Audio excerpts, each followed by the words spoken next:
de Contas. Silvio, Julisca, eu tive o cuidado de ler as 72 páginas agora pela manhã da peça, da inicial do Ministério Público Federal, que pede a suspensão da diplomação da governadora eleita Fátima Bezerra e também que ela seja, caso tome posse, depois ela seja cassada no mérito. Sinceramente, eu já digo de cara ao ouvinte, eu não acredito que nenhum juiz, nem do Rio Grande do Norte, nem ministro do TSE, terá coragem de fazer isso em sede liminar. Atendeu a liminar porque Fátima foi eleita com mais de 1 milhão de votos, foi eleita legitimamente pela maioria da população. Foi a governadora mais votada de todos, dentre todos que disputaram o governo até hoje, foi a mais votada da história.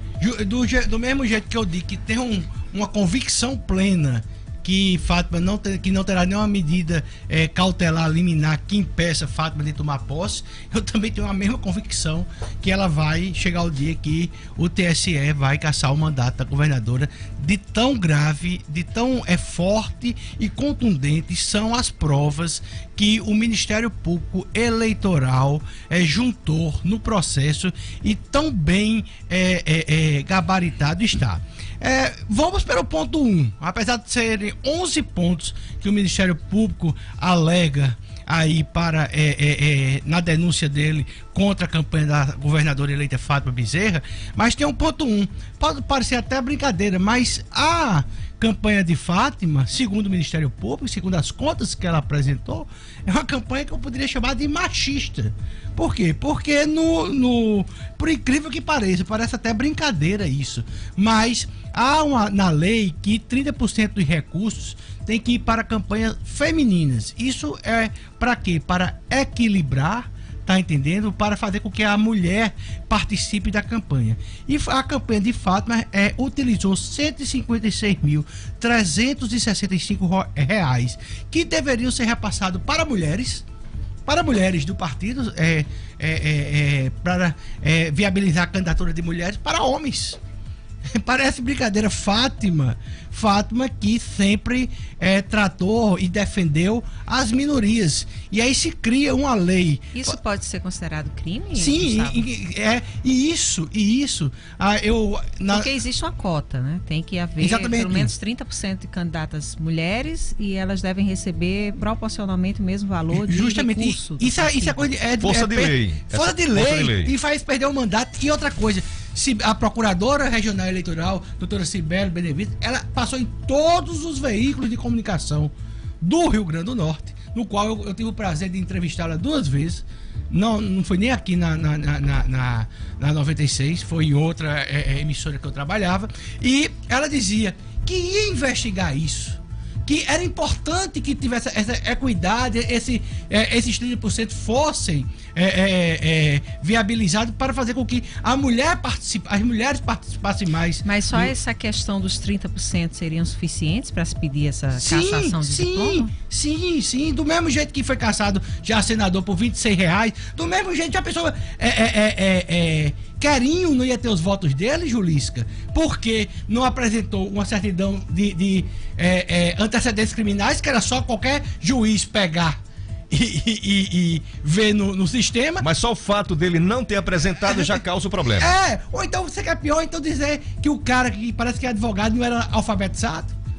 Entendeu? Então, assim, se é alfabetizado ou não, é uma coisa que com 2 minutos de conversa não precisa nem a pessoa escrever. Você sabe se aquela pessoa é alfabetizada. Mas é a lei. Pode ser bobagem, mas é a lei. E essa lei foi uma lei que o PT e Fátima Bezerra, tá entendendo? Durante todo o tempo trabalharam para que essa lei fosse aprovada. E aí a governadora eleita, ela não apresenta isso. E aí eu falei, eu sabendo que isso era um dos motivos, que eu tinha lido a outra acusação, hoje eu já fiz um artigo e até saiu no Agora RN e também no meu blog, justamente que até agora, pelo que ela anunciou e pelas pessoas cotadas, só 26% do secretariado dela é mulher.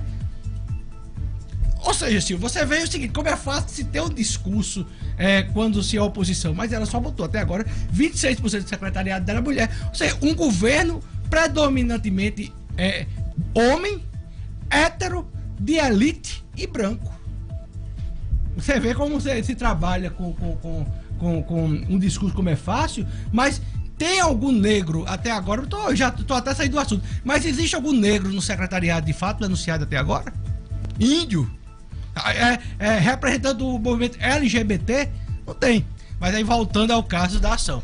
O primeiro ponto é esse. Mas o segundo ponto, quem escuta o 96 ou 96 minutos desde segunda-feira, que a gente bate aqui todos os dias, nessa empresa Brasil de Todos, que faturou R$1.900.000 em 2 meses. 3 dias depois da constituição dessa empresa, ela recebe R$350.000. R$350.000 é um faturamento que várias empresas no Rio Grande do Norte não têm em um ano.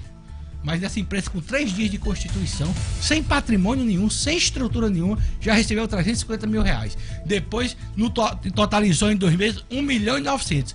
E aí, sem estrutura, sem comprovação de serviço. O Ministério Público pediu, também em sede de liminar, que seja quebrado o sigilo bancário dessa empresa Brasil de Todos e que seja quebrado também o sigilo bancário dos sócios dessas empresas, para tentar rastrear para onde foi. Ou seja, da empresa pessoa jurídica e do sócio pessoa física. Ela tem 2 sócios, essa empresa e também a empresa e dos 2 sócios dela. Eu vou até mais longe. Eu acho que o Ministério Público também devia rastrear quem prestou serviço a essa empresa, porque R$1.900.000 para se gastar com serviço de Facebook, de Instagram, assessoria de comunicação, sabe? E o pior, que tudo isso que a defesa disse aqui, Silvio Julisca, outras empresas também prestaram serviço da mesma coisa para a candidatura de Fátima.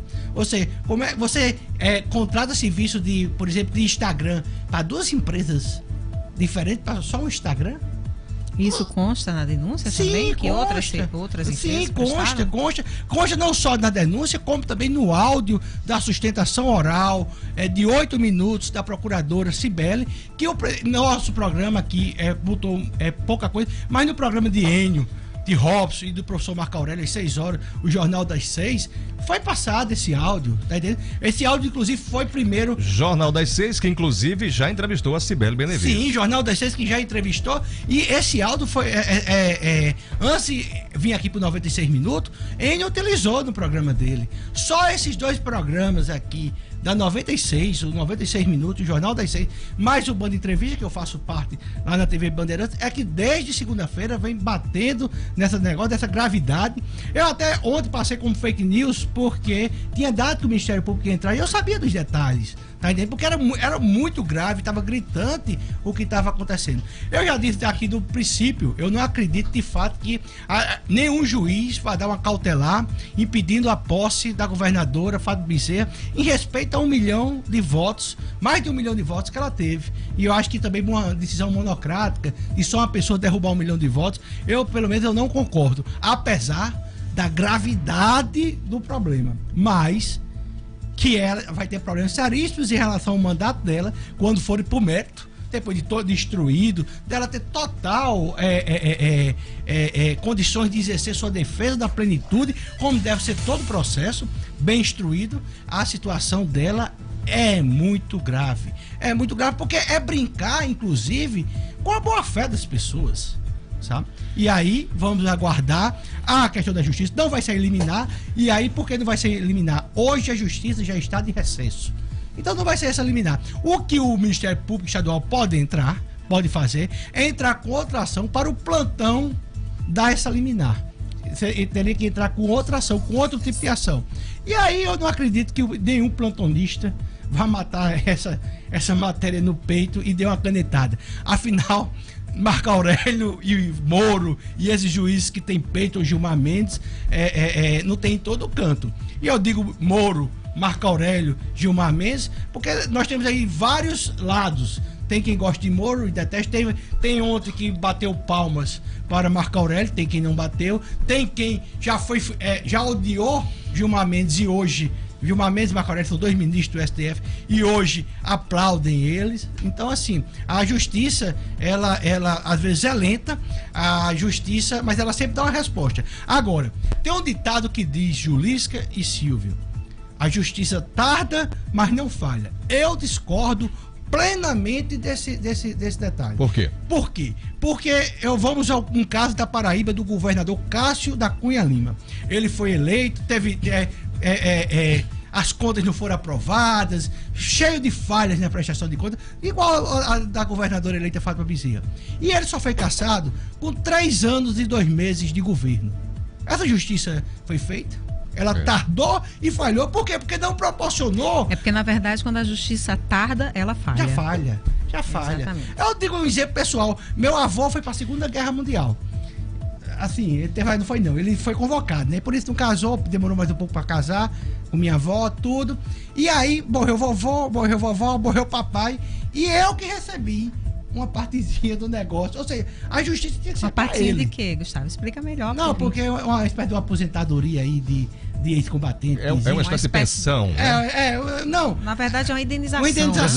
Uma indenização. Aí o que é que ocorreu? Ele entrou, aí depois foi. Aí morreu. Aí vovó foi, morreu. Papai foi, morreu. Então eu tô dizendo isso, houve justiça? Não houve. Porque quem deixou de casar por 3 anos, quem veio pra cá foi ele, não eu. Tá entendendo? Então, uma governadora que teoricamente se elegeu de uma forma desproporcional em relação ao adversário dela no segundo turno, ou os adversários dela no primeiro turno, ela, se ela administrar o Estado por 1, 2, 3 anos, 4 anos, 3 anos e meio, é feito justiça? Eu não sei. Porque o que a lei eleitoral diz é que tem que ser candidato em condições iguais. E por isso tem, inclusive, medidas e parâmetros para ser analisado isso. Inclusive, principalmente, né, num negócio que ela é catedrática, que se há uma coisa que Fátima veste a bandeira, é na questão da igualdade de gênero, na defesa das mulheres, na defesa das minorias, e não faz isso nem financeiramente na sua campanha. E aí outro caso que não tem nada a ver com isso, mas nem está fazendo a composição do seu secretariado. Não vi ainda um índio secretário, não vi ainda um negro secretário, não vi ainda ninguém do movimento LGBT, enquanto esse pessoal tem que ser protegido segundo o discurso dela, certo? Porque eu não acho, sinceramente, eu não acho que Bolsonaro está errado porque não botou um nordestino. Eu acho que ele tem que botar quem ele confia. E eu acho que Fátima também tem que botar quem ela confia. Não essa questão. A partir daí, a partir de colocar alguém que ela confia, essas pessoas, os negros, enfim, todos eles podem ser beneficiados, prestigiados. Mas se não tiver, por exemplo, eu estou só dizendo o outro lado, porque, por exemplo, Bolsonaro, ele não achou ninguém no Nordeste que pudesse ser ministro dele. E eu acho que ele está certo. Ninguém sabe nem se ele procurou, na verdade. Mas aí eu tô dizendo o seguinte: como é que até agora só tem 26% de mulheres no governo de fato? Cadê a minoria representada? Eu me sinto incomodado pelo discurso dela, mas eu acho que ela tá certa. Eu parabenizo ela, porque podia ser só de mulheres, ou só de homens, ou só de qualquer coisa, que não tem. Eu não vejo as pessoas por ser homem, mulher, negro, branco, baixo, alto, gordo, magro. Eu não vejo assim, mas há quem veja. E aí a gente tem que respeitar quem